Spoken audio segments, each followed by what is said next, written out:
Pronto, muito obrigada. Bem-vindos a esta sessão dos seminários de Engenharia e Políticas Públicas sobre as infraestruturas de comunicações.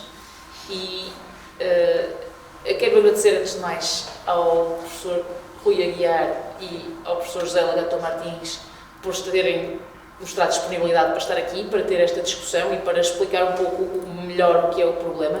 Eu não vou... portanto, eu acho que é um tema muito importante, cada vez mais importante, no momento em que estamos a fazer a digitalização de quase tudo,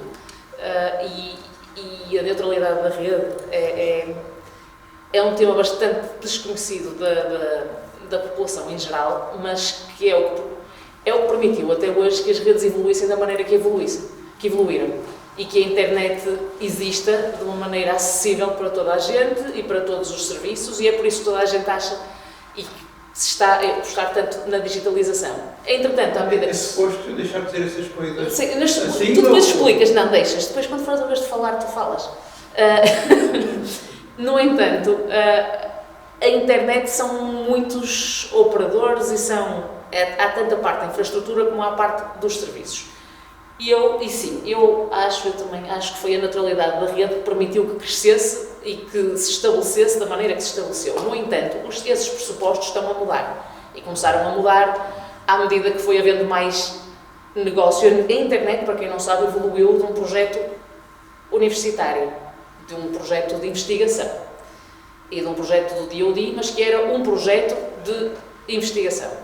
E foi tudo criado de uma maneira, se calhar, ingênua, mas tecnicamente tomaram-se as opções que pareciam melhor para o que foi com os objetivos da altura, que se calhar também já não são os objetivos hoje em dia. De qualquer maneira, a neutralidade da rede tem a ver com permitir que todos os serviços tenham acesso e todas as pessoas tenham acesso, que não haja discriminação de pacotes no interior da rede. Ou seja, os pacotes entram e são transportados de maneira agnóstica desde que entraram até que saem da rede.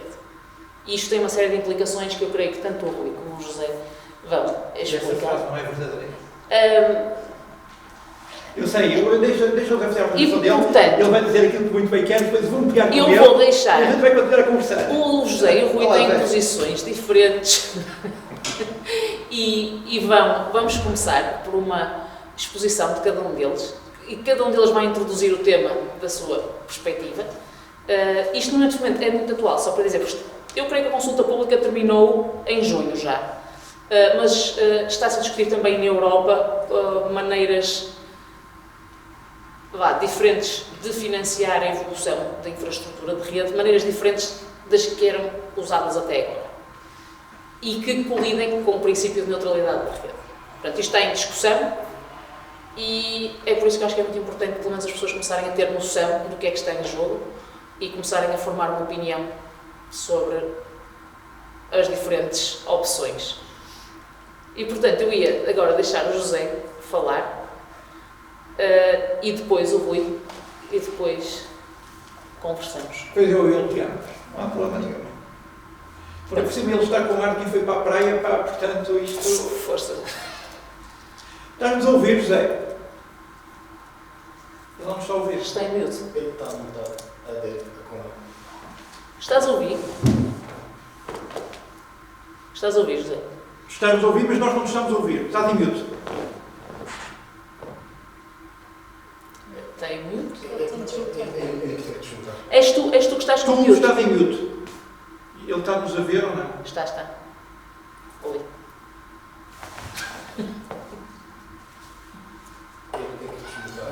Está-nos a ver. Continuas em mute. Consegue fazer unmute aí? Não consegue? Eu não consigo. Não, nós estamos a ele que está mute. Mas aqui consegue-se fazer unmute a um speaker? Não Consegue? Não consigo. Não consegue. Ele não. Não consigo, quando posso ouvir a conversa do errado. Já agora, temos visto de fazer isso, era a tecnologia do... Já está. Ele já fez unmute. Ok, agora tu já estás em mute, portanto devemos estar-te a ouvir, mas não está. Não consigo as participantes.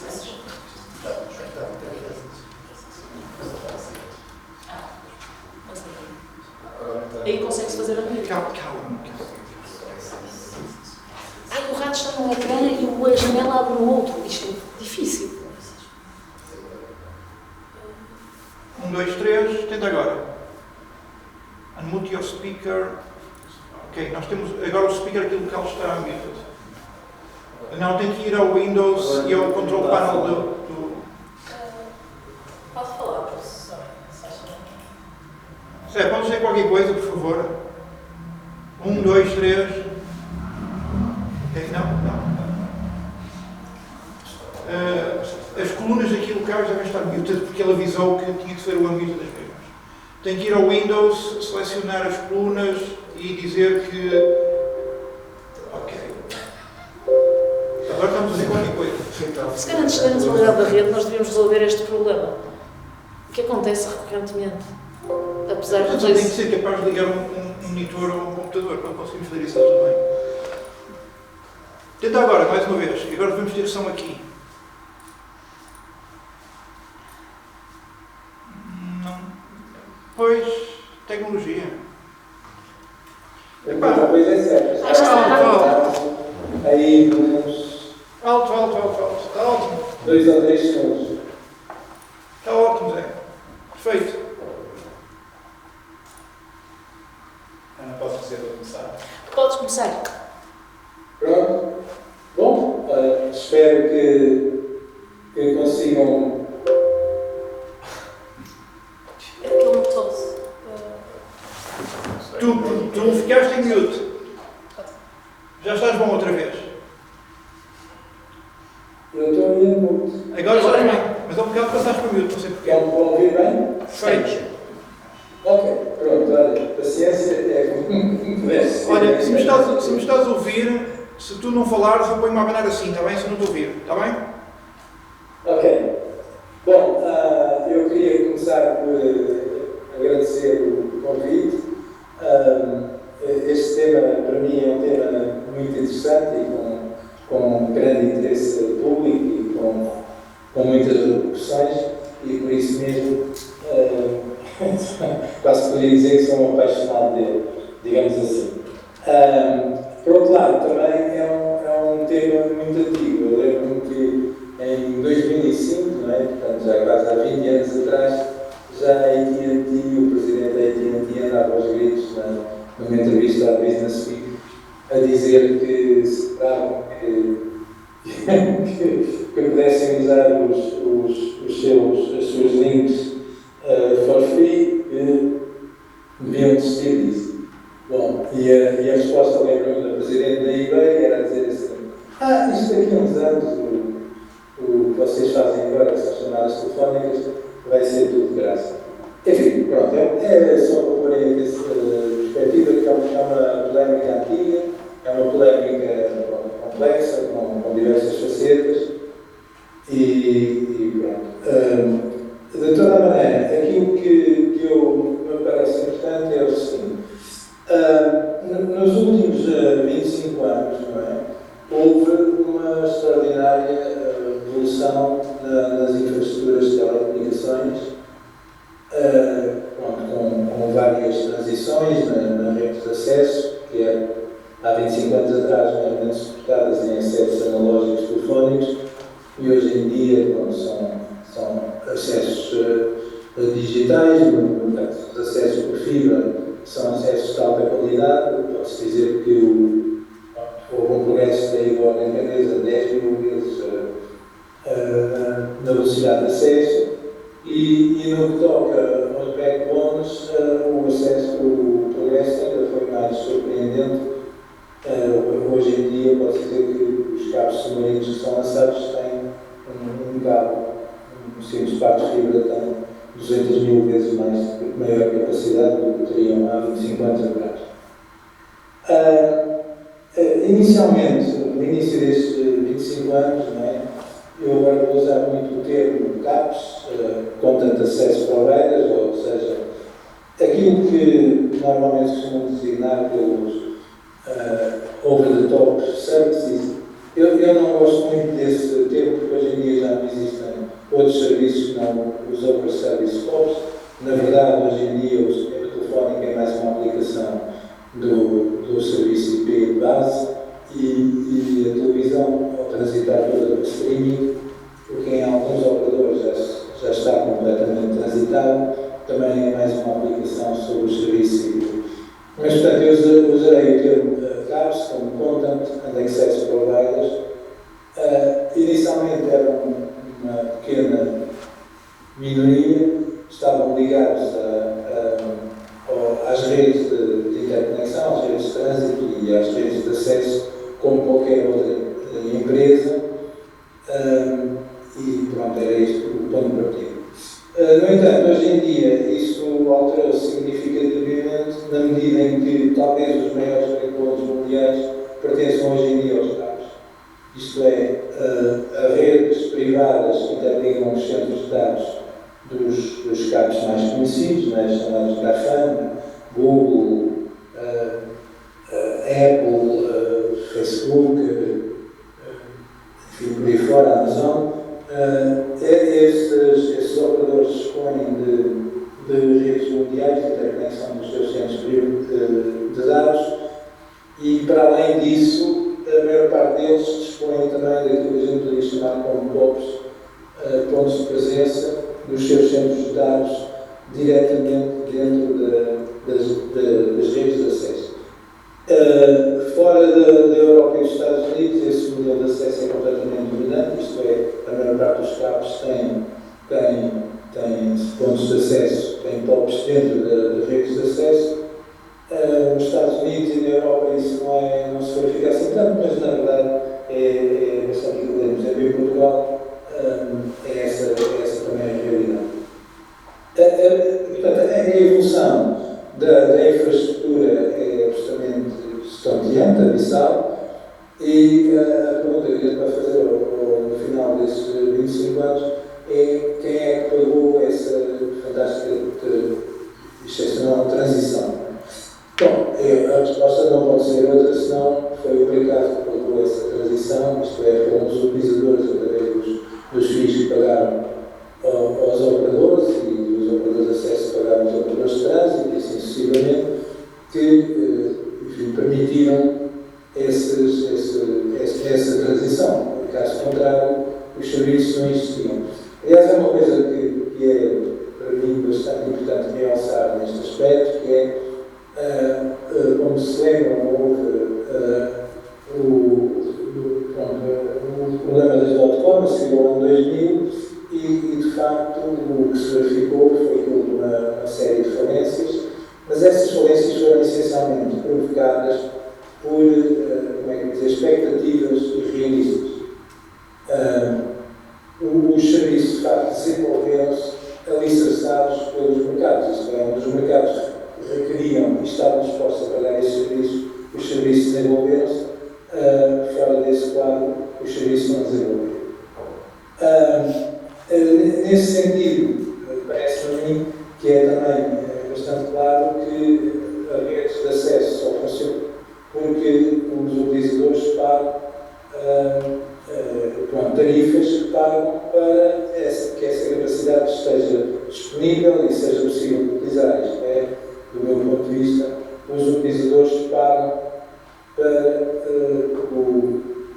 o tráfego que consomem, porque se eles não o consumissem ou não precisassem deles, também não pagavam os FIIs que pagam, pagariam tarifas diferentes, mais baratas, etc. Como eu já referi, houve uma transição tecnológica significativa, e isso também é uma transição de mercado, e de facto já não existem várias redes em paralelo, não existe uma rede telefónica, uma rede de televisão, uma rede IP. Basicamente, hoje em dia, a rede telefónica e a rede de televisão são outras tantas aplicações como as que os cabos providenciam. Isto, pronto, quer dizer que existem aqui duas realidades. Essas realidades, como são caracterizadas de forma diferente, enfim, houve um enorme evoluir da inovação e da capacidade das redes. Eu penso que, do ponto de vista da disrupção ou da inovação disruptiva, isso teve mais lugar nos cabos do que propriamente nas redes tradicionais. Isso faz com que, de facto, o grau de inovação e as margens desses diferentes negócios sejam bastante diferentes.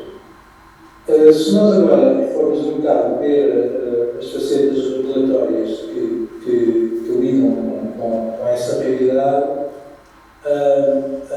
pronto, a verdade é que as redes de acesso, não é? Em particular as redes de acesso urbanas, não é?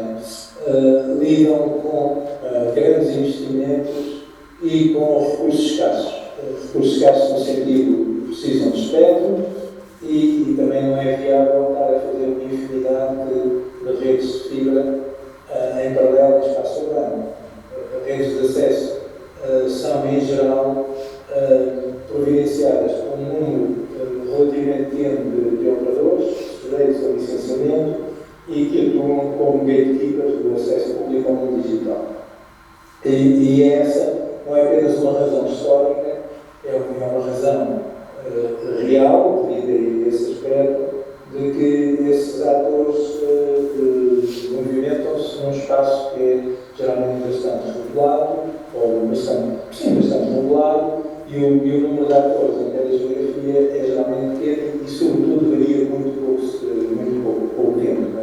Os grandes operadores de acesso no nosso país são sempre os mesmos, ou pouco varia, isto não falando de operadores virtuais, não são aqui muito bem chamados, neste momento, pelo menos.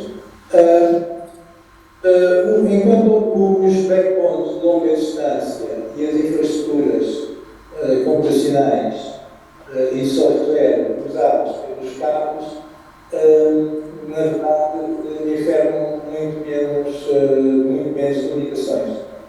Basicamente, elas já não se lidam com o problema de recursos escassos e os backbones não são assim tão caros, enfim, relativamente à capacidade de providencia, e por tradição, esse espaço, que era um espaço em que teoricamente havia muita concorrência, nunca foi um espaço muito regulado.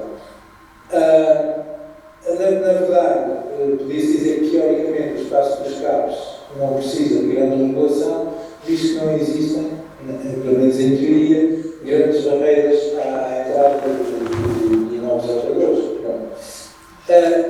Na prática, mas por razões que não têm a ver com a rede, isso não se faz satisfato assim. Ou seja, a explicação pela qual existe um número muito limitado de operadores dominantes cabos não é um problema só de rede, isso é um problema de rede, envolve a discussão da problemática da criação e da produção de valor na sociedade digital e até facetas da geopolítica.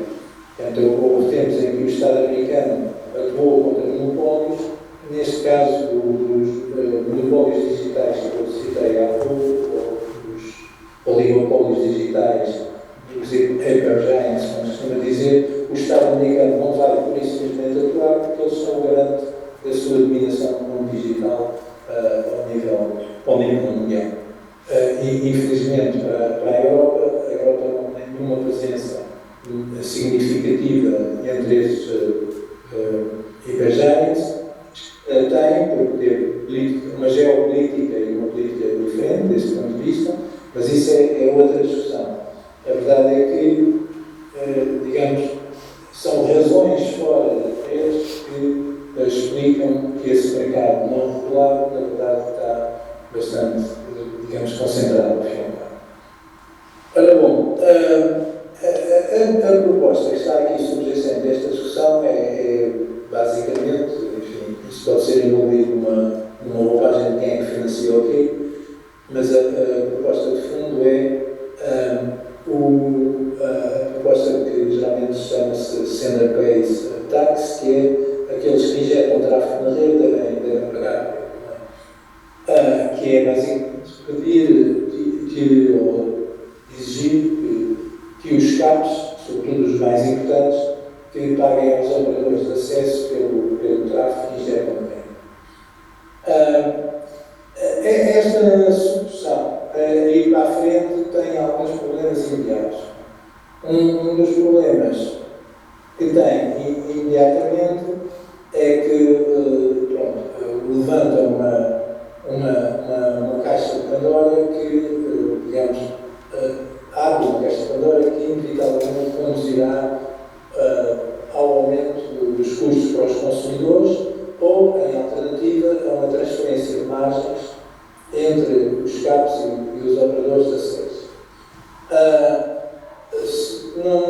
Aqui, em economia, raramente se discute justiça, a economia é feita de realidades, a vida é como é, mas se nós quiséssemos falar de justiça, mesmo essas propostas dificilmente seriam totalmente justas, na medida em que não existe uma correlação direta entre margens financeiras e tráfego. Por exemplo, a Amazon é muito pouco consumidora de tráfego, no entanto, como é quase hoje em dia um polo da distribuição do comércio eletrónico, a sua margem é gigantesca. Ou, por exemplo, os mercados de streaming, que são bastante geradores de tráfego, não me parece que sejam dos mais rentáveis da internet. Ou, por exemplo, o que é que a correlação entre as margens de publicidade da Google, do Facebook e o tráfego que injetam não é direta. Mas pronto, para todos os efeitos, a economia não é feita de justiça, a economia é feita de realidades e digamos, a grande realidade era que uma proposta desse tipo levaria ao aumento de custos ou à transferência de margens entre operadores e provavelmente não, imediatamente obrigava a outra coisa, que é, se os utilizadores já pagam pelo tráfego que as suas aplicações consomem, passariam a pagar duplamente. Por outro lado, é um bocado falso que os operadores de telecomunicações hoje em dia sejam puros operadores de telecomunicações. Os operadores de telecomunicações vendem os seus serviços já e invadiram claramente o mercado dos cabos, digamos assim.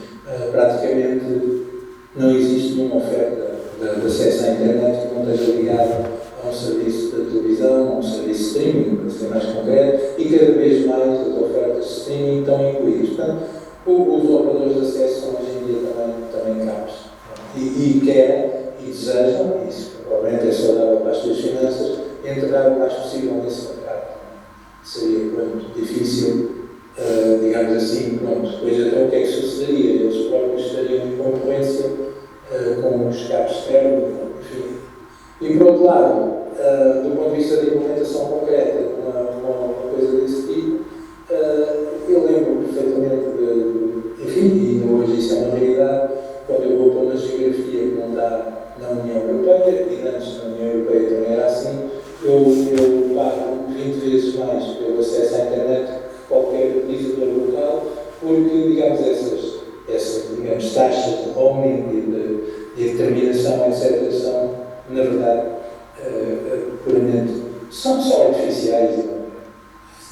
No entanto, isto seriam os problemas a curto prazo, os problemas de fundo seriam mais complexos ainda, porque é assim, por um lado está-se a pedir, pelo menos da maneira como eu julgo que é, como eram as propostas anteriores, dirigidas à Comissão, está-se a pedir que os Estados interfiram na distribuição de margens entre diferentes operadores privados. Não sei se isso faz algum sentido. E por outro lado, há aqui uma questão de fundo também, que é os novos ganhos dos ISPs não seriam necessariamente canalizados para investimentos, pois o modelo de incentivos não obriga a isso. Não há nenhum incentivo real para os ISPs de investirem na infraestrutura, sobretudo onde não é viável economicamente. E forçar esse investimento obrigaria a uma regulação mais complexa. E eu acho de todo isso pedido. E, finalmente, os estudos económicos, eu ainda não sou perito, mas vi alguns estudos feitos à base de teoria de jogos, em que se verificaria uma coisa que é os grandes cabos e os grandes operadores entrariam, mais tarde ou mais cedo, em conluio e afastariam os outros todos. Porquê? Porque um grande cabo tem poder de negociação, porque ele vai dizer ao operador, ok, mas se eu me for embora, tu também não tens os serviços que eu forneço para os teus utilizadores, e um grande operador diria ao cabo que, mas também se eu não aceitar as tuas condições, tu perdes uma data de utilizadores. Toda a raia miúda estaria fora deste diálogo e era pagar a largar, etc., conduziria ainda maior concentração. E finalmente tudo indicaria a concentração dos big players aumentaria diante dos lados da mercado, quer dos operadores, quer do lado dos campos mais importantes. E, finalmente, até teria uma questão que eu me choca profundamente, que é isso colocaria os operadores de acesso, que são operadores privados de uma determinada infraestrutura, como gatekeepers do acesso público a serviços digitais, o que é, no mínimo, bizarro. É claro que, digamos assim, eu reconheço perfeitamente que existem margens diferentes, mas isso, enfim, é a vida, e que existe também um problema que eu acho que é uma certa hipocrisia que aqui nunca está bem regulada, que é, enfim, os operadores de acesso, pelo facto de, digamos, terem o privilégio de serem poucos e de terem acesso a recursos escassos, em geral têm obrigações de cobertura geográfica que, na verdade, eles não cumprem. O acesso nas zonas onde não há grande concentração de utilizadores é justificadamente, do ponto de vista económico e do ponto de vista real, uma miséria. Em Portugal é uma miséria. Mesmo nos sítios em que estão já na transição, e eu estou a falar de um desses sítios, digamos, verifica-se rapidamente que assim que o número de utilizadores aumenta e tal, os serviços móveis caem de qualidade enormemente. Porquê? Porque, na verdade, na vida não há almoços grátis. E isto é, os serviços de rede desenvolvem-se nos locais e para os quais existem mercados e pessoas dispostas a pagar isso. Ora, nesses sítios, eles não desenvolvem-se artificialmente. Portanto, o que eu acho é que podemos acabar com essas hipocrisias e fingimentos e, de facto, eu acho que os operadores de acesso deveriam ser ligados a essas obrigações de cobertura e essas obrigações de cobertura deveriam ser assumidas pelo Estado mediante taxas impostas ao grupo todo, quer de cabos, quer que os cabos, a maior parte dos cabos que aqui na Europa, os americanos não pagam impostos, não é sabido, quer os operadores que sejam libertados disso, mas que passariam, digamos assim, também a ser libertados de terem que fazer coberturas de zonas que não são objetivamente rentáveis, do ponto de vista económico, que deveriam ser, portanto, asseguradas pelo Estado em regimes um pouco, sei lá, como as SCUs. Não teriam que ser necessariamente infraestruturas públicas, podiam ser infraestruturas privadas sob concessão. Mas, na verdade, José, posso pedir para terminar? Porque os apetites que alguns novos serviços, pelo menos em teoria, desencadeiam, mas a verdade é que eu não acredito muito que haja um futuro justo para as redes de acesso que não seja um bocado um modelo como, enfim, inspirado, digo, estudar melhor e perceber melhor, das redes elétricas, onde de facto existe uma regulação forte e digamos assim, banalização do acesso à rede, não é? A banalização do acesso à rede como uma infraestrutura que pode ser aplicada, mas José, qual é o microfone? muito controlada e depois a mercado onde a concorrência é mais fácil, etc. José, posso? Um pouco mais. Obrigada. Queria dar agora a palavra ao Rui para que tenha uma opinião um bocadinho diferente, suponho eu, de algumas coisas. Não. Vamos. Primeiro, estás-nos a ouvir ou não? Porque eu já não tenho certeza. Ok, ele não nos está a ouvir. Ouves? Eu acho que não. Não nos ouves. Eu de facto não consigo praticamente perceber o que se diz. Pois, é por causa É esse microfone que está a funcionar. É aquilo. Porquê que está a funcionar? Se eu for só não há problema. Não, aguento. Porquê que esse microfone Esse microfone não está ligado à câmara. Não está gravando. Isso não é para ampliação para a gravação. Então vocês têm. Ok. Mas pronto, Rui, então, obrigadas. Pois é isso. Podes ir, se calhar, até à mesa falar junto ao Até à microfone. mesa, junto ao microfone. Vocês dois?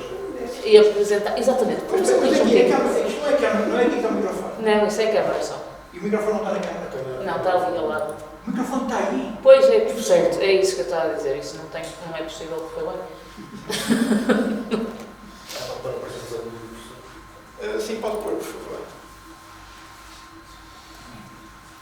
Isto, por isso é preciso um microfone de mão. Eu pensei que É a estava a única ver maneira aquele disto microfone, funcionar. pensei que era aquele microfone que estava a funcionar. Também eu. Antes cheguei. Pode pôr, por favor. Daqui, já me ouves bem? Por acaso já ouço bem. Pronto. Epá, temos aqui 2 microfones, mas afinal eles são para coisas diferentes. Chegamos à conclusão que estávamos a tentar falar contigo pelo microfone bom, que não estava ligado aqui. Pá. Manter as coisas com as prioridades apropriadas.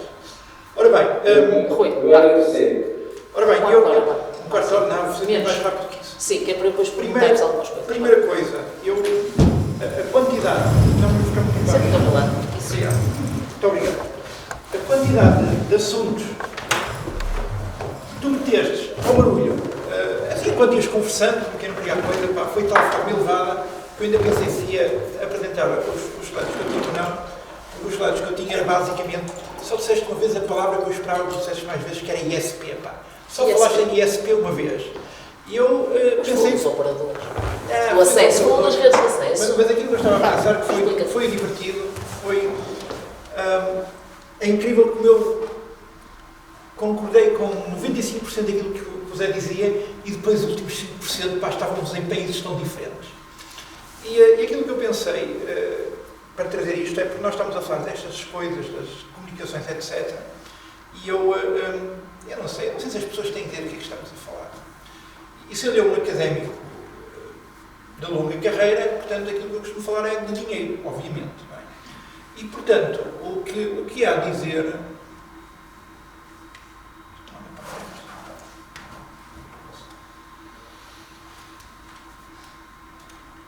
Onde é que temos?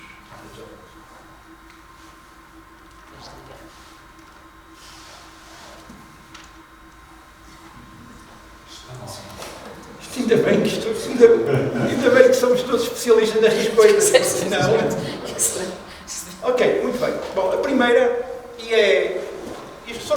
eu obtive estas imagens da internet sem grande preocupação com exatidão, mas também falando de 5,5 bilhões, mais 1 bilhão ou menos 1 bilhão de dólares norte-americanos, ninguém quer muito saber com isto. Isto é o mercado típico quando falamos de infraestrutura, porque o que estamos aqui a falar é como é que se faz infraestrutura. Toda a discussão é, precisamos de infraestrutura. O legador estava-se aqui a achar que está num sítio tem pouca rede. Tem pouca rede e tem pouca infraestrutura porque há pouca gente. Ou então porque a infraestrutura é cara. São as duas formas para a questão. Não é? Bom, isto é um mercado típico dos ISPs, da internet, que aqui se fala tanta coisa. E há uma coisa em que eu discordo profundamente do José Legador disse, é que é muito simples. Este é um mercado de telecomunicações e não o mercado dos ISPs. E se olharem para aquele númerozinho em cima, um dizia 50 ponto qualquer coisa bilhões e outro diz 424 ou qualquer coisa como 450 bilhões. Só é 9 vezes maior. E há outra coisa que não se vê atenção. Isto é um mercado norte-americano e o outro é global. Porque o mercado de serviços de telecomunicações global é 1,8 trilhões de dólares. Portanto, é curioso, foi uma coisa que eu achei piada, muita coisa que o colega Arthur disse, foi quando ele falou de que agora eram tudo caps, etc. Não, é precisamente o contrário. Nós vemos os mesmos números e interpretamos de forma diferente. O que era o mercado tradicional da internet e o facto de estarmos a usar o IP como tecnologia de transporte não quer dizer que não estejamos a usar a internet. A internet que as pessoas usam não é aquilo que pensam. Se nós olharmos para isto, nós estamos a falar de que temos os PCs, estão ali a ver aquela coisinha a verde. A internet, olhem para a distribuição de sistemas operativos no acesso à rede. A internet, neste momento, é comunicações móveis. O resto não conta. O resto faz parte daquilo que o Legato dizia, isso é backbone, isso resolve-se. E para terem uma ideia do que isto significa, isto é, em tecnologia, as maiores companhias, acho que um dos mapas é de 21, outro é de 22, as maiores companhias do mundo. E fazia assim, ok, tudo bem, a Apple, a Samsung, o Alphabet, a gente sabe o que é Alphabet, certo? Google, a Foxconn, quem não sabe é o maior fabricante do mundo de circuitos integrados, a Microsoft definitivamente espero que saiba, a Huawei, salvo se não ouvirem a televisão em Portugal, as Dell, provavelmente há aqui muitos Dell aqui à volta, a Meta é Facebook, a Sony, a Hitachi, enfim. Bom, isto assim, mas o que é que eu concluo disto tudo? Vamos tirar aquelas companhias que têm a ver com eletrónica de consumo. Okay? Foxconn, que é chips, portanto, a Sony, Hitachi, Intel, Panasonic, LG Electronics. Isto é eletrónica de consumo, chipsets. Agora, vamos fazer uma coisa diferente, vamos tirar aquelas que são coisas mistas, como a Samsung, como a Huawei ou a Dell, porque tem muitos outros produtos que são de comunicações também, como a Lenovo ou a HP. E depois a gente olha para os números que restam. Apple, Alphabet, Microsoft, Meta, IBM, Tencent. Tencent é chinesa. É uma versão, é uma das formas pelas quais é possível aparecer competidores dos grandes GAFAs, é quando o mercado é fechado. E é um mercado suficientemente grande para ver o aparecimento de alternativas. Tencent. Outra coisa engraçada é que se vocês forem ver para revenue, como é que se traduz em português? Receita. A receita dos grandes operadores mundiais. Esta lista ia até a 17ª empresa de tecnologia e podem ver que há 7 operadores acima disso. Vocês dizem, ok, não é assim tão mal como isso, quer dizer, há muitos outros operadores e todos com valores interessantes. A lista não vai abaixo de 17, ok? Tem muita coisa que depois o revenue começa a diferença começa a ser cada vez mais pequena. Mas a gente ainda podemos fazer uma coisa diferente. E essa coisa diferente é chegar aqui e fazer o revenue per employee. E se fizermos o revenue per employee, o que nos vai acontecer é isto. Estão a ver que as empresas estavam a branquinho, isto é, que nem eram de consumo eletrónico, nem eram coisas mistas, também faziam telecomunicações, de repente estão todas no cima. Pronto, há a IBM no meio, em baixo, mas depois temos a Tencent, a Microsoft, a Alphabet, a Meta e a Apple. A grande questão que se coloca em tudo isto, e é bom que a gente perceba isto, estamos a falar simplesmente das maiores empresas do mundo. E quando nós levantamos e quando o José Legator diz isto é economia de mercado, dá-me um pote de dinheiro como que eles têm e eu entro em qualquer economia de mercado facilmente. Qualquer competidor, eu compro. Porque já houve empresas importantes na Europa de telecomunicações. A Skype foi europeia. Recentemente temos aqui em telecomunicações um exemplo de uma pequena startup que estava a entrar num mercado chamado ORAN, que já foi comprada por uma norte-americana. Dei-me dinheiro, deixe-me ser monopolista e eu entro na economia de mercado quando me apetecer. E esta é a situação de facto. Portanto, a questão toda que se coloca é assim: quem é que lucra com tudo isto e quem é que paga? Porque quem paga para resolver os problemas, como o Legator está a dizer, é o dono da infraestrutura. E ao contrário, ele tocou nisso, mas ao contrário da versão mais simples que ele estava a dizer, as pessoas de infraestrutura têm, especialmente nas comunicações móveis, têm limitações legais que têm que cumprir. E obviamente gastam o dinheiro e dizem assim, mas nós estamos muito longe do lucro das empresas que estão a trabalhar sobre nós. E depois eles legitimamente dizem assim, porque é que me querem? É aquilo que o Legator estava a dizer. Não há infraestrutura onde não leva mercado. Pois, e depois temos o chamado dividendo digital, temos a assimetria de desenvolvimento dos países, depois surpreendemos de termos cidades cada vez mais concentradas e cada vez pior qualidade de vida. Solução. A solução que a gente tem usado até agora são implementações regulatórias, obrigações regulatórias. Muito bem. Não chega. Porque não adianta termos obrigações regulatórias quando a diferença de lucro entre uns e os outros é enorme. Porque essa é a realidade hoje em dia. Eu não estou a dizer que os operadores são uma miséria, ok? Os operadores têm rendimentos, taxas de rendimento, rentabilidade que são muito interessantes para os fundos de pensões, por exemplo. Mas mesmo aí as coisas estão a mudar. Por exemplo, aqui nesta sala alguém reconhece dizer assim: um dos maiores donos de infraestruturas de comunicações do mundo chama-se Morgan Stanley. Alguém reconhece esta frase? A frase é verdadeira. Ele não é dono diretamente. É simplesmente um do acionista de referência e muitas das empresas têm ativos de telecomunicação. E este é o mundo em que vivemos. E, portanto, quando nós dizemos ao mesmo tempo, pá, eu quero 5G de qualidade em feixes de espada acima, porque nós não temos 5G de qualidade. Agora, o que nós temos é, nós queremos ter a sociedade digital. A sociedade digital, neste momento, é comunicações móveis. É tudo mediado pelas comunicações móveis. Okay? O resto é paisagem. Portanto, nós queremos comunicações móveis de qualidade em feixes de espada à cinta. Eu não lembro quando é que foi a última vez que lá fui. Mas de certeza que não tem grande qualidade a comunicação lá. Ok, alguém tem que o pagar. A solução que o colega Ató pôs em cima da mesa, que já agora, penso que podemos parar isto, já agora é uma solução aceitável, é o Estado cobra as taxas. A minha pergunta é, se é o Estado cobrar as taxas, porquê é que a gente privatizou as empresas à partida? Porque, afinal de contas, naquilo que é importante, continua a ser o Estado que está a executar as tarefas essenciais para o desenvolvimento do país. Onde há dinheiro, o Estado não precisa fazer nada, mas obrigado.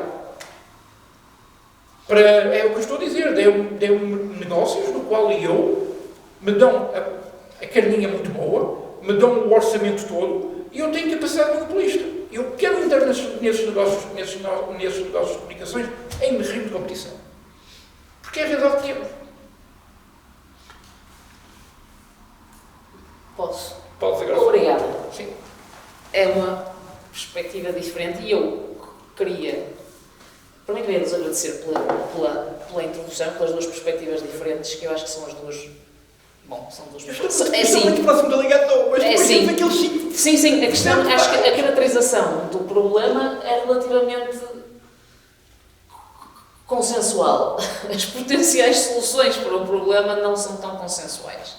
A minha pergunta é que, e eu não ouvi pouco, talvez creio que o José Gato falou um bocadinho nisso, que é falar dos operadores neutros. Já agora, um operador neutro é um operador que é um investimento em infraestrutura que é feito, mandatado pelo regulador. Há alguns no Algarve, nomeadamente, creio que é em Portugal, onde há mais operadores neutros, é no Algarve e alguns no interior.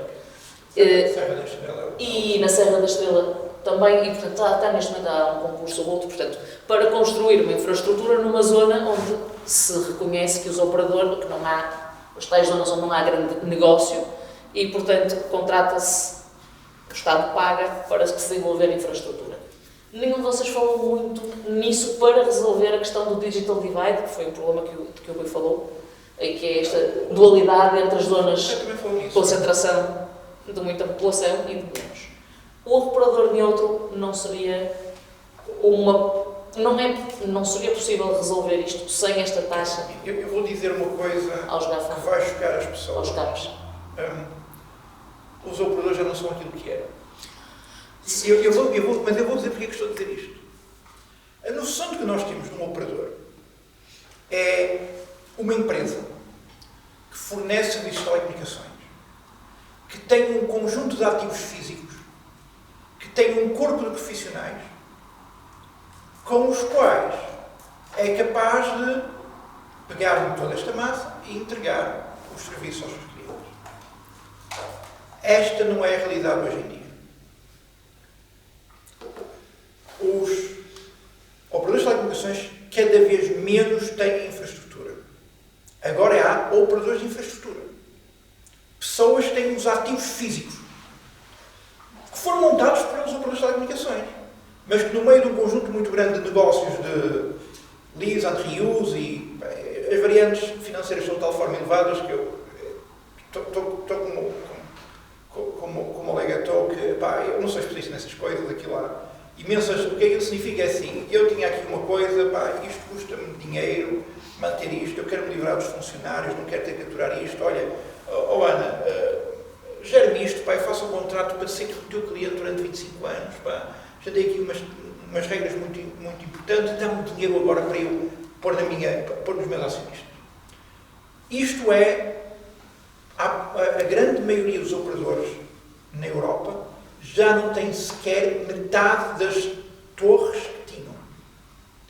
Neste momento, muitos dos operadores começam a colocar os seus cores, partes de serviços, nos GAFAs,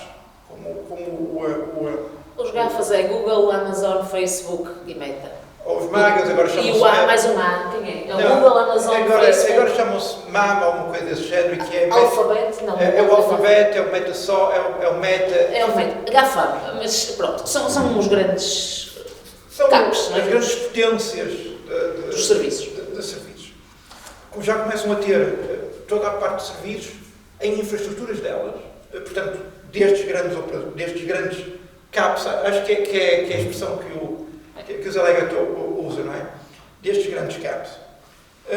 E esses serviços são virtualizados e comprados no mercado, que não queria dar nessa discussão, e quem faz o suporte técnico é profundamente sob subcontrato. Cada vez menos os operadores são aquilo que nós pensávamos.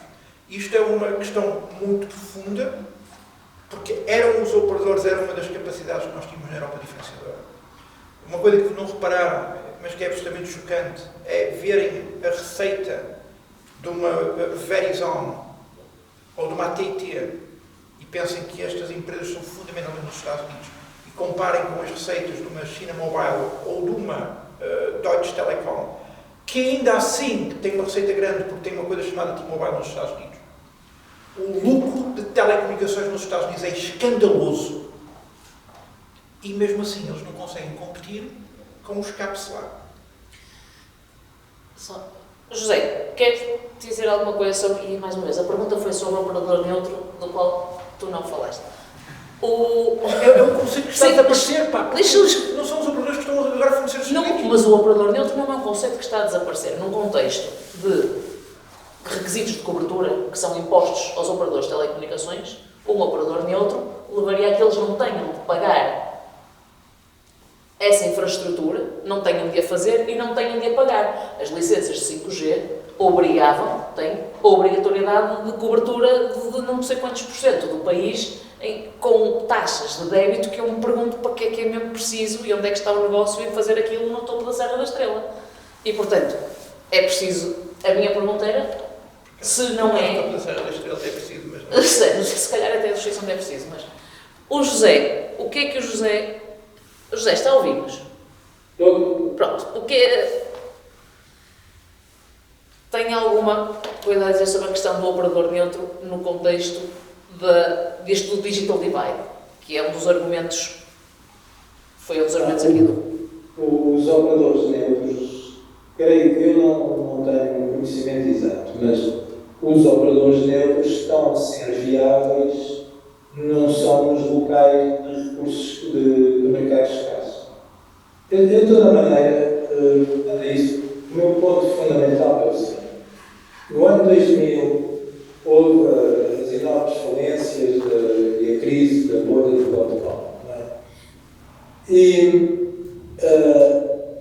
a grande lição de todos estes anos é que os negócios viáveis são aqueles que os utilizadores pagam, não são outros que acham.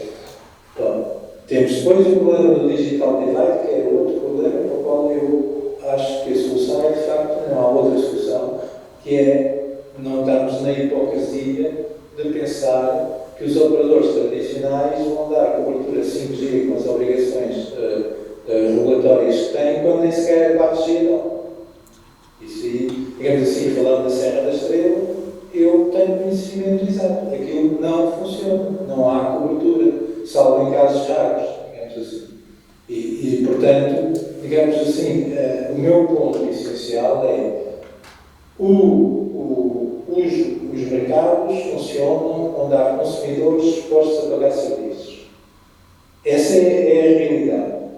O facto de nós estarmos a ir buscar margem aos GAFA, não é? Que são, de facto, uma espécie de monopólios, se é que vamos buscar, ou se isso é possível, porque se essa margem a ir buscar for muito grande, os GAFA pura e simplesmente compram os operadores de infraestrutura, compram os operadores de acesso, como é óbvio. Portanto, não é aí a solução. Digamos assim, a solução é, digamos, manter uma situação em que, tanto quanto possível, não há gatekeepers e donos dos clientes, apesar de, no caso dos CAPs e dos GAFA, isso ser uma realidade, mas é uma realidade com a qual, digamos assim, só haverá respostas de caráter geopolítico e outras, que são muito mais complexas. E o facto de estarmos a transferir margem para, enfim, chamemos dos operadores de acesso, que eu estou agora a usar como termo essencial, porque em relação aos outros operadores de trânsito e etc., tem havido mecanismos de contratos, etc., que uns pagam aos outros, não é a solução para resolver os problemas do digital divide, porque eles são irresolúveis. São irresolúveis sem intervenção do Estado, porque é um mercado que espera dinheiro necessário. Portanto, eu discordo de obrigações contratuais que são inexecuíveis, porque não estão a ser executadas para o 4G e nunca serão executadas para o 5G.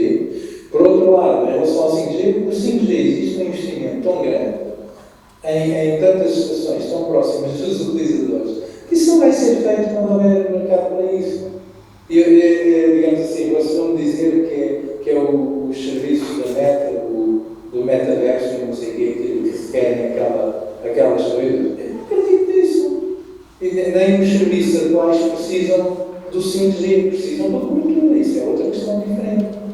Por outro lado, eu discordo ligeiramente da UEFA que hoje em dia é tudo bom. Aqui no sítio onde eu estou, o que me está a acertar é que, de facto, que houve um dos operadores que resolveu instalar fibra nesta pequena localidade. Porque senão isto não funcionava, eu não conseguia falar com vocês. Aqui há 5 anos, quando eu não contratei o serviço, porque eu tenho um posto móvel, né? Tenho um AP móvel, né? Foi-me vendido a dizer assim, isso dá pelo menos 30 megabits por segundo. E de facto dava. Hoje em dia dá raramente 10 megabits por segundo quando o meu utilizador aumentou. Ou seja, digamos assim, os serviços móveis para terem uma qualidade que o 5G anuncia exigem um investimento gigantesco para digamos assim. Portanto, o que eu acho é que estar a tirar margem dos cabos não é a solução para os investimentos, porque eles não vão ser feitos.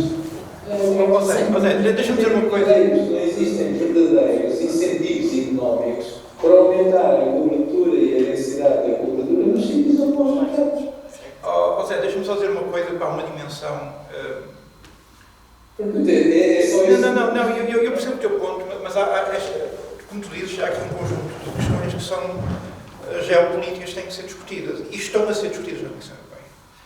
E há uma coisa que é bom que. Podem estar a ser discutidas, mas não estão a ser resolvidas. Aqui o Thierry Breton está a propor uma coisa chamada o Telecom Act, que por aquilo que eu tenho ouvido dizer, eu até estou com os cabelos um bocado a revelar. Até me fugiram, não é? Eu até me fugiram por causa disso. No qual, entre outras coisas, eu penso que isso vai ao Council, alguns depois das férias, e portanto é provável que até ao fim do ano que isso seja anunciado. O comentário que dizem é que ele quer fazer nas telecomunicações a mesma revolução que querem fazer com o Chip Act.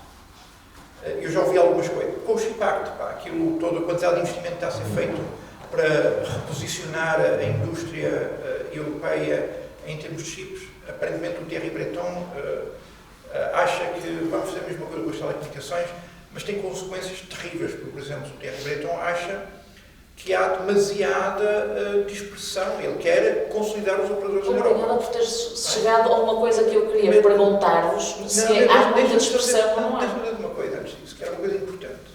No meio de tudo isto é importante que a gente não se esqueça de uma coisa, é que tu falaste.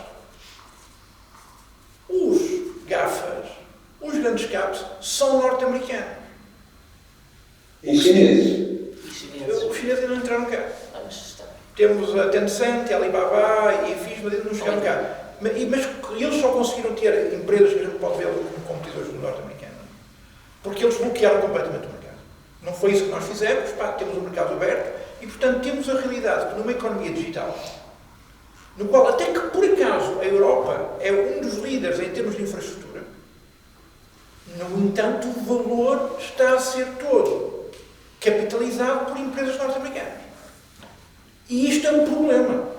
E não importa que seja o argumento que se use, mas é estrategicamente, eu diria, irresponsável por parte da Europa permitir que a forma, com as regulações que existem e a forma como a gente desenvolve esta sociedade digital baseada na internet esteja a progredir de tal forma que o valor é aportado para fora do continente. Rui, desculpa, aqui só, mas isso também pode não ser só assim, porque uma das perguntas que eu tinha, além da fragmentação, era: tu apresentaste isto como os operadores a concorrer no mercado financeiro com os CAPs.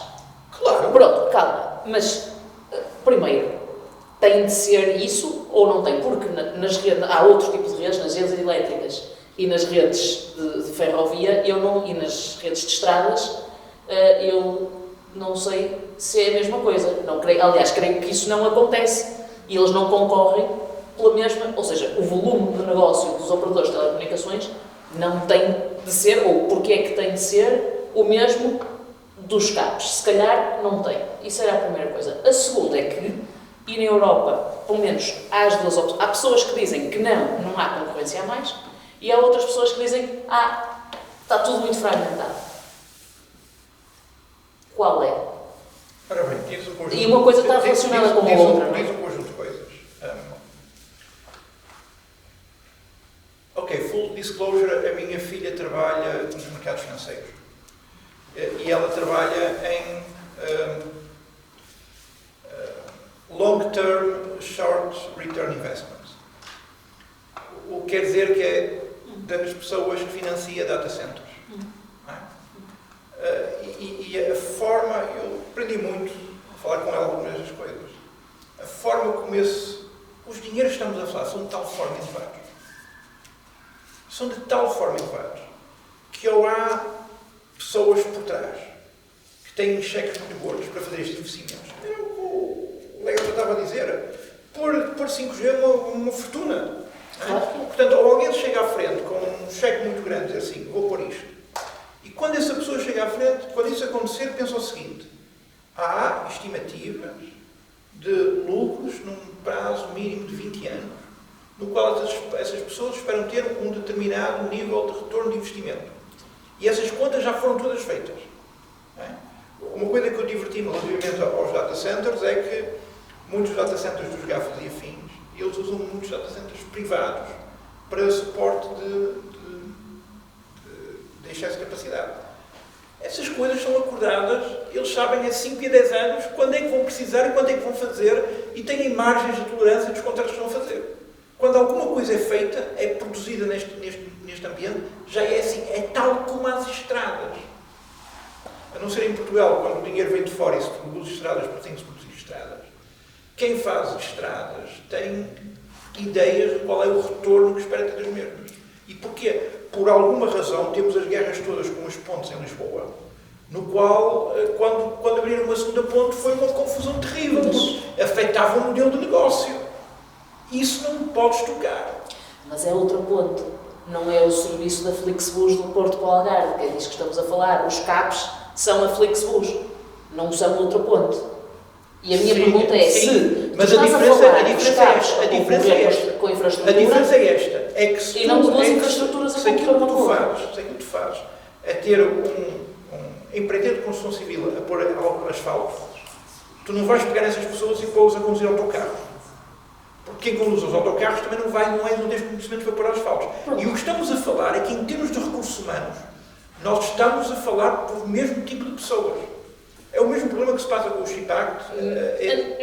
É o mesmo tipo de pessoas. Não concordo. Tu tens as pessoas de uma coisa para a outra no espaço humano. Não concordo.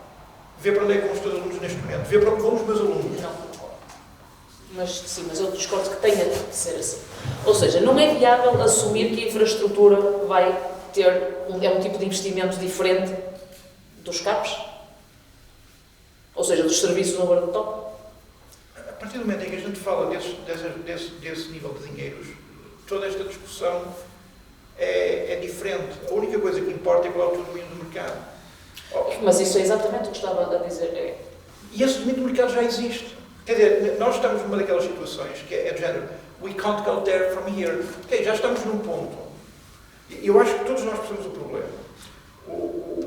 Eu diria que a minha diferença entre mim e o Ayrton, passo já a palavra para dizer uma coisa, é que nós sabemos que no sítio onde estamos é um mau sítio, que devia ser melhor, mas também não sabemos como é que se sai bem daqui, não é? Porque há muitas possibilidades e todas elas tocam em tantas coisas e movem interesses e sistemas económicos e sistemas técnico-económicos de tal forma emalhados que é muito difícil de mexer. E além de serem emalhados, há uma questão, é que são emalhados, mas que há meia dúzia de atores que têm uma pedra que, se lhes apetecer, tiram para cima e rompem a malha toda. E toda a gente vai atrás, não há nada a fazer.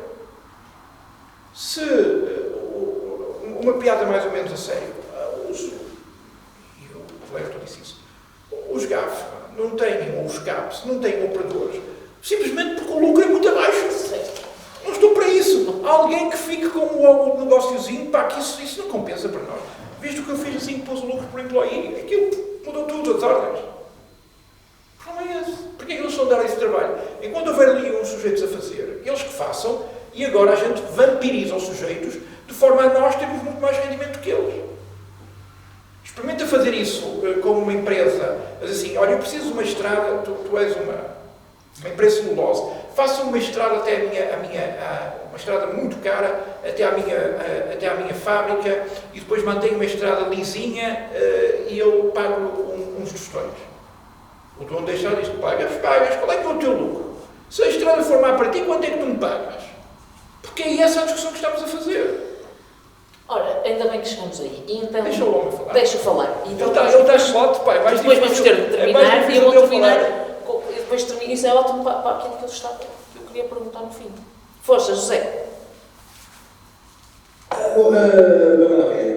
Digamos assim, a realidade é o seguinte: a melhor maneira de ver quanto é que o mercado pensa que vale uma empresa é ver a sua cotação bolsista. Os GAFA, efetivamente, nos últimos 10 anos estão sempre nos 10 primeiros lugares. Depois formos ver os operadores de telecomunicações, os 3 principais operadores de telecomunicações americanos, do ponto de vista de valorização bolsista, aparecem no lugar 100 e tal. E depois o maior europeu, que é a Deutsche Telekom, depois mais a Orange e etc., vão aparecer no lugar 200 ou 300. Isto é, a realidade é essa, de facto, digamos assim, não há qualquer dúvida de que as margens e, portanto, digamos assim, o retorno do investimento, do ponto de vista do mercado bolsista, é aquela realidade. E os operadores americanos, provavelmente, aparecem mais cedo porque, enfim, na verdade, há apenas 3 operadores de uma coisa que é do tamanho da Europa e muitos deles têm serviços também de cabo bastante desenvolvidos, ou seja, são donos de empresas de conteúdos, etc. Isso é uma realidade. E eu não estou a discutir essa realidade. Porque é um ponto de partida. E corrigir essa realidade não é dizer que esses tipos têm que pagar para que os operadores de infraestruturas façam melhor infraestrutura.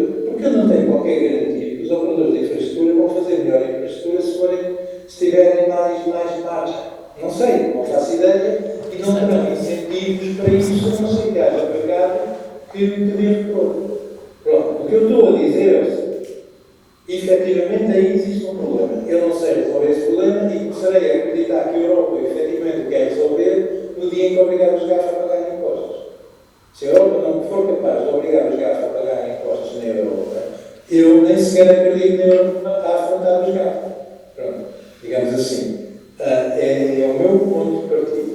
Portanto, o que eu acho é que a solução não é uma solução mirífica de meter empresas privadas a solução do digital divide e outras coisas assim do género. Porque é que essas empresas vão investir se houver retorno de negócio? Isso não há problema nenhum. No sítio onde não há retorno de negócio, obviamente não vão investir.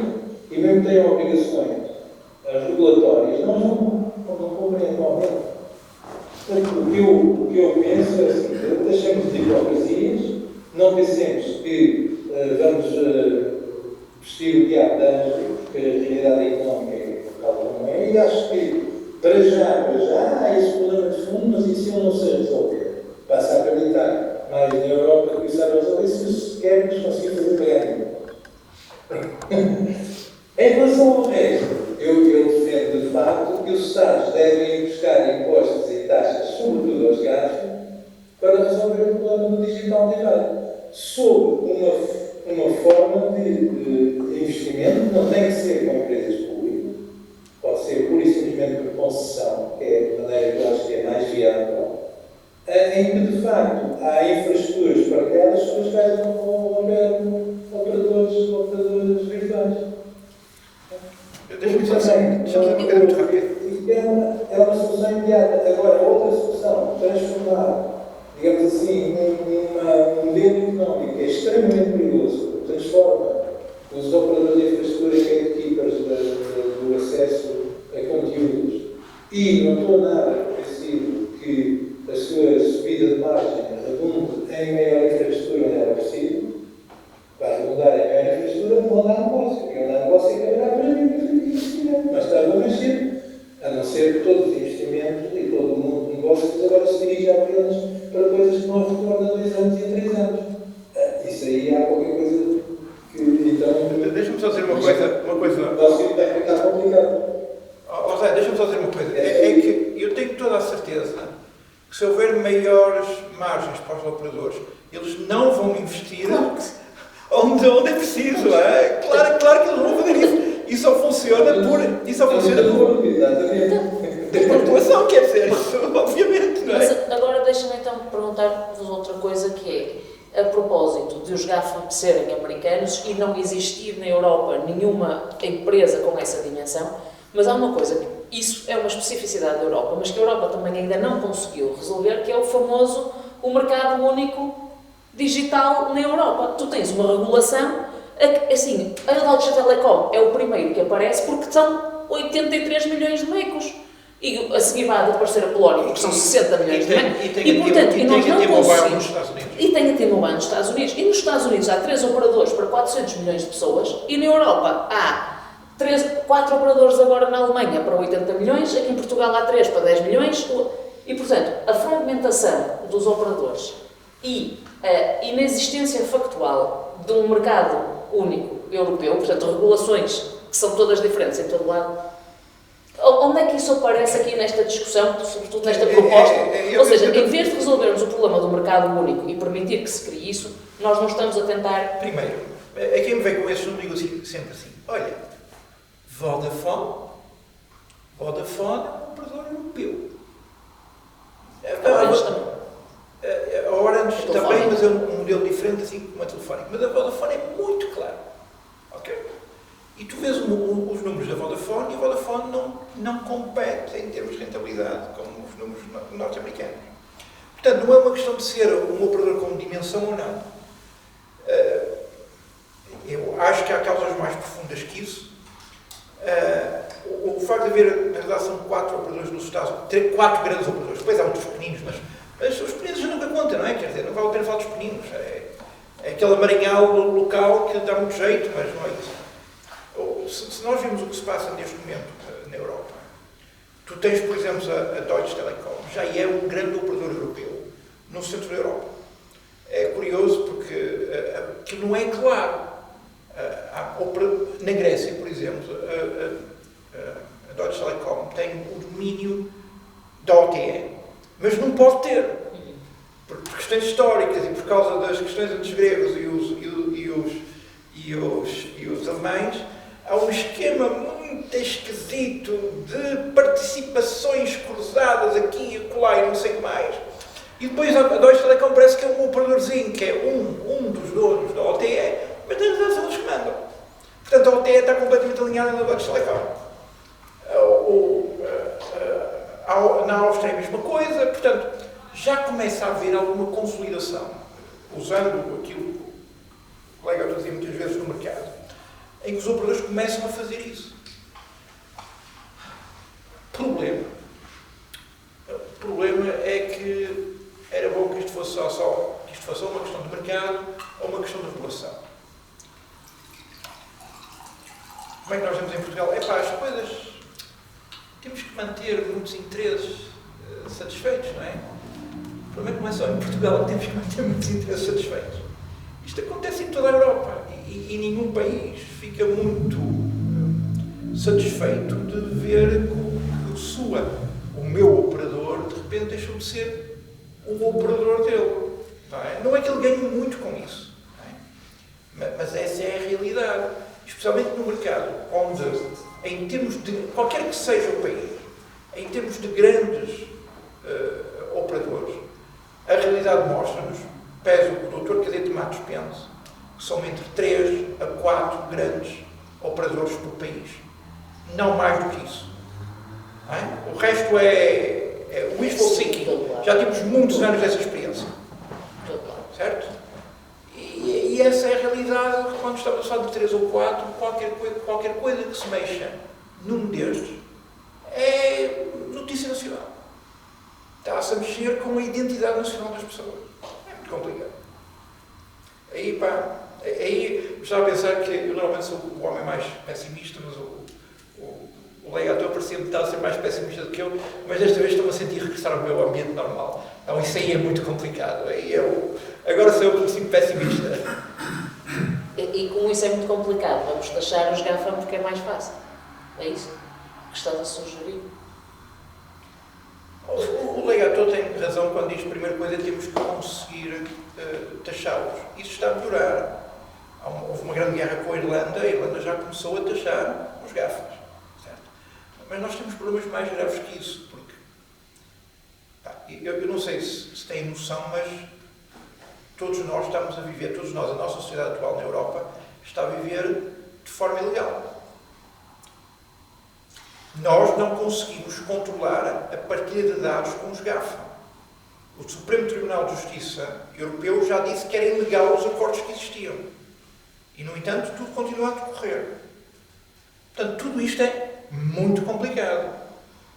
Taxar pode ser uma hipótese. Não sei se funciona. Há uma coisa que me perturba, que o colega tem razão, quando diz que há regulações, há regulamentos, mas depois não são cumpridos, não são concretizados. Em Portugal isso é mato, não é? Nos Estados Unidos isto não aconteceria. Há países no qual tu não cumpres os regulamentos, estás com problemas. E depois há muitos países na Europa no qual as pessoas vamos maneirando. Não há muitas reclamações. Se não for o 5G, a gente vai lá a fibra e calam-se as populações e o problema vai resolver. Desculpa, estou a sentir-me a regressar ao meu habitual pessimismo.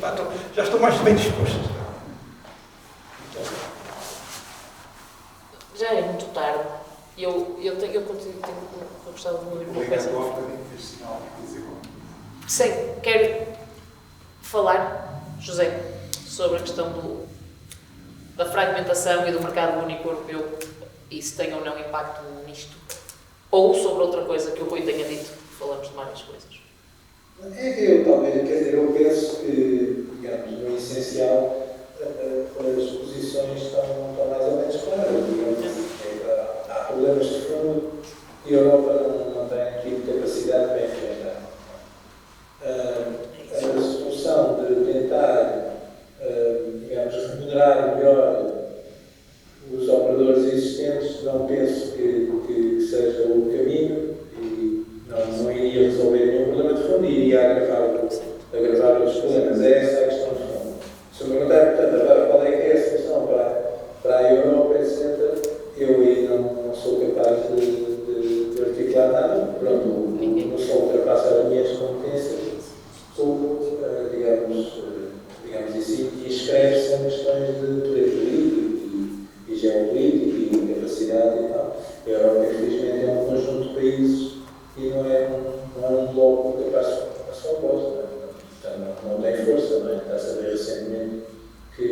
Força.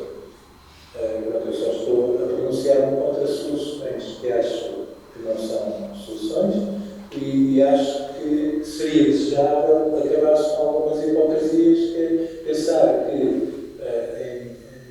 não da parte da regulação, que eu disse, quer dizer, alguma regulação é exagerada e é inexecuível. Portanto, a realidade é o mercado é que manda e a viabilidade dos serviços do mercado é que determinam os investimentos. Não são propriamente as regulações, não haverá nenhuma regulação para ter 5G em Furozinho.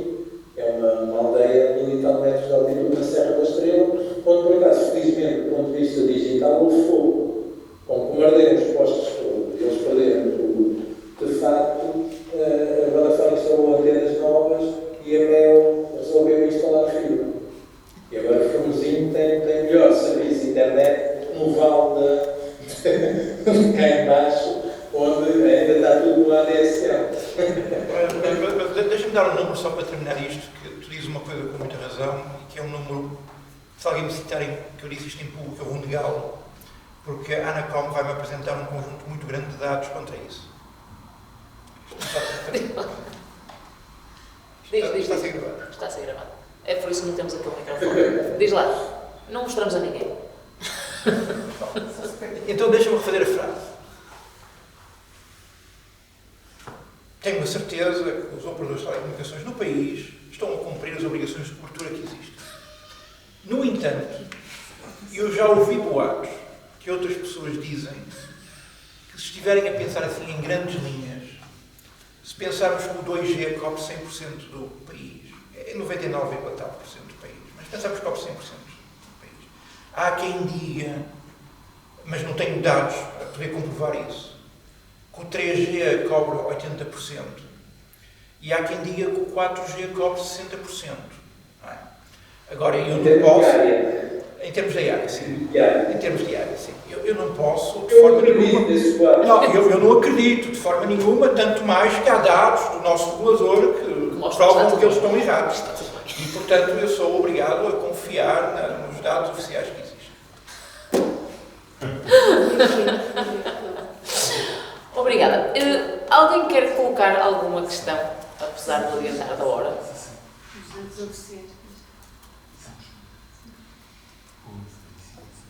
Força. Bom, professor, se me permite, dentro desse cenário de disputas econômicas, né, e essa tensão entre operadores e provedores de conteúdo e aplicações, eu queria resgatar a neutralidade de rede na discussão. Tá?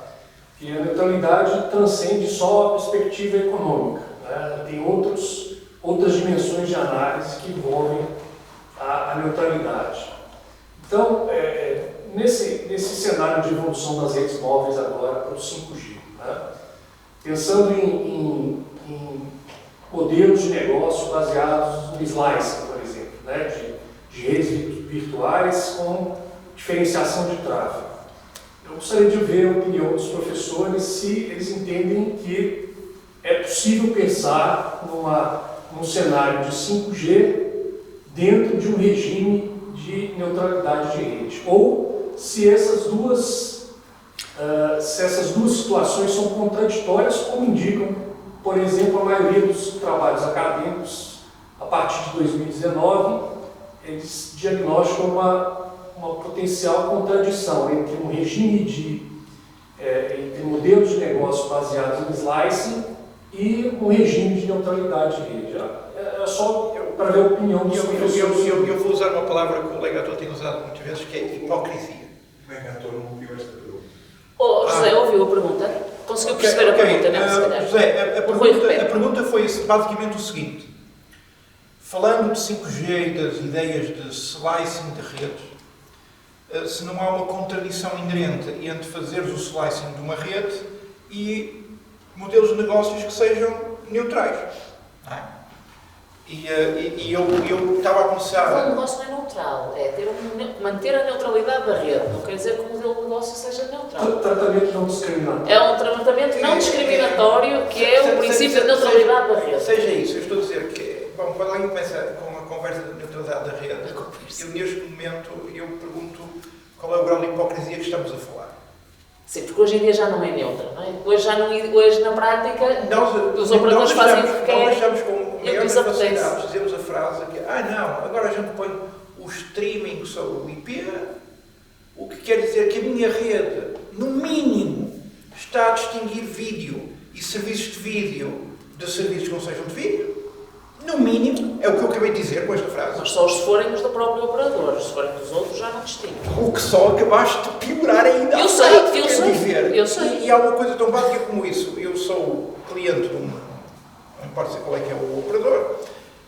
A minha set-top box tem a Amazon, tem a Prime e tem a HBO. Eu não tenho outra. Eu sou cliente dos três. Se tivesse a Disney Plus, eu também era. Não tenho a Disney Plus. Portanto, não sou cliente da Disney Plus. Rede neutral.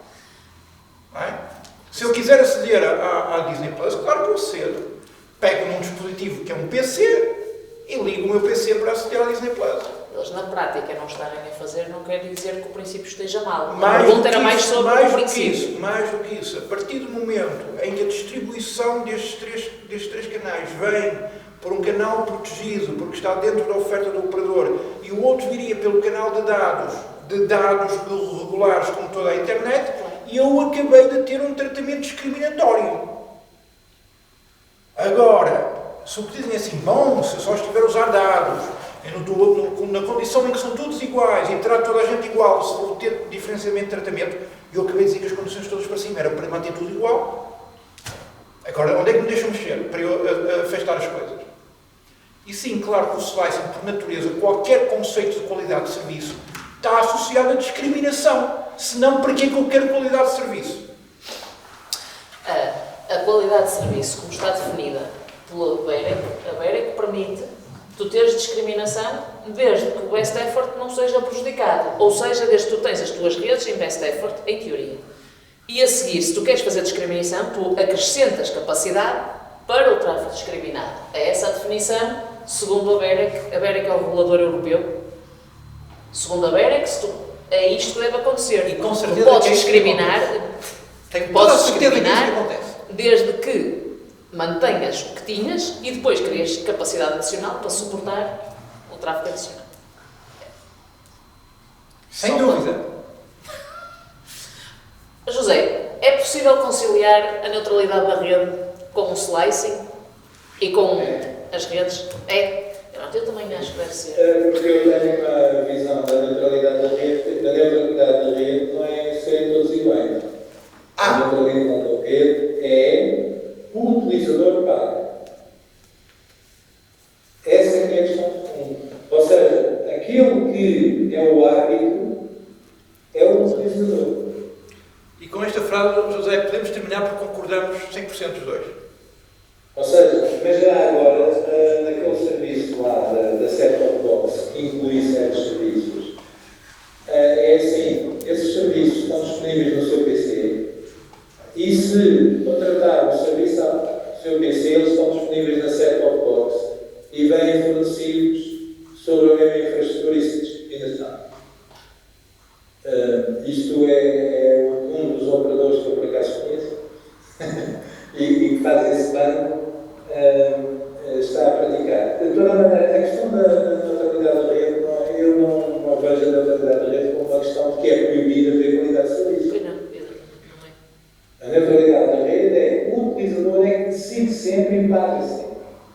Se eu tiver um serviço discriminado com qualidade de serviço, esse serviço é naturalmente mais caro e deve ser pago explicitamente pelo utilizador. O utilizador é que deve escolher. Ou seja, eu não deixo o operador discriminar em função dos seus interesses económicos e dos seus acordos com outros operadores.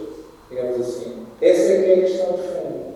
Eu, por exemplo, a questão dos bundles, onde, no fundo, há operadores que tentam incluir assinaturas dos HBOs e dos cabos, ou de alguns cabos. Não é bem cabos, aquilo é uma coisa mais diferente.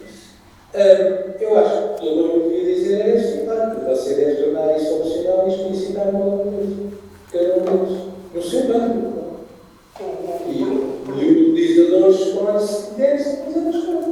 O problema que tu estás a dizer é o seguinte, é que quando eu faço um bundle, a minha engenharia de tráfego e o meu planeamento da rede é muito mais fácil. o que me permite ter, a partir desse momento, fazer uma oferta com um custo muito mais baixo que o outro. O bando não inclui necessariamente discriminação, não é obrigatório. Por outro lado, digamos assim, se forem introduzidos serviços para os quais existem slicing da rede, porque ele é necessário, eles devem ser pagos pelo utilizador. O utilizador é que deve informar e sempre justificar as opções. A questão toda é, para mim, a realidade da rede não pode haver discriminação por razões comerciais do meu operador. É tudo. É tão simples quanto isso. Mas o aparecimento dos bundles torna-se inevitável. Não vamos entrar por aí. Os bundles deveriam ser proibidos sem licitação. Pois, certo. Pronto. O que quer dizer que para o mesmo conjunto de serviços, o que esta frase significa é o seguinte: se eu tiver 90% da população que quer ter um bundle e que pelo facto de eu poder agregar o bundle eu sou capaz de fazer uma oferta a um custo menor a 90% da população, por causa dos 10% que não quer e que eu não posso fazer, toda a gente vai pagar mais. É a vida. É vida se tu... Não, é o custo da proteção futura da concorrência. É isso. Da concorrência e de não transformar os operadores em gatekeepers dos utilizadores. É o custo da proteção futura da concorrência e nós vemos quão bem a neutralidade de rede funciona nestes anos todos. A net neutrality tem um custo para os operadores. Há uma falta de ganho para eles poderem fazer. Esse ganho, essa falta de ganho, que pode incorrer em custos mais caros para os utilizadores, é necessário para que os operadores não se transformem a prazo nos gatekeepers que não possam ver. Mas a situação real que aconteceu foi que então esse medo que está a levantar levou à criação dos grandes GAFAs que não são tocáveis. Portanto, a única coisa que se fez com a neutralidade de rede foi transferir o valor para o outro lado. Mas as coisas não estão ligadas. Desculpe, isto não é tão assim. Isso é outra discussão porque tem uma série de outras coisas que já falámos. Temos de fechar porque já são 8 menos um quarto. Já passa. Não é o valor de serem gatekeepers dos utilizadores. É para a proporção de valor dos dados, da publicidade, da imagem, etc. Essa apropriação de valor é diferente, eles não estão intrinsecamente como donos, por definição, como donos, como gatekeepers dos utilizadores. Eles apropriaram-se dos utilizadores por outra via. E outra via, na minha opinião, é exatamente a exploração dos dados. E esse é o problema. A economia dos dados é que determina os gastos. É isso. E essa, obviamente, é outra discussão em que ninguém consegue regular. Assim, isso é outro problema. Pronto. Vamos terminar aqui. Eu quero agradecer aos dois e quero agradecer ao Herman por ter feito a questão voltada, porque a minha última pergunta era, então, a neutralidade da rede. Tivemos esta discussão toda e ninguém falou da neutralidade da rede. Portanto, agradeço imenso teres voltado a pôr essa questão, porque acho que foi bom, para terminar, chamar a atenção para esse aspecto da Ok, então agora vamos começar a discussão. Não vamos agora começar. Quando muito é onde é que se vai jantar, porque são 8 menos 10 e estamos muito para além do tempo. Portanto, agradeço-vos imenso por terem estado aqui e pronto, espero que voltamos a ter esta discussão. Temos de ter esta conversa de uma forma mais estruturada. Temos de ir jantar com isto, jantar e com levar alguém isto, para tomar notas. Muito obrigada. Obrigada.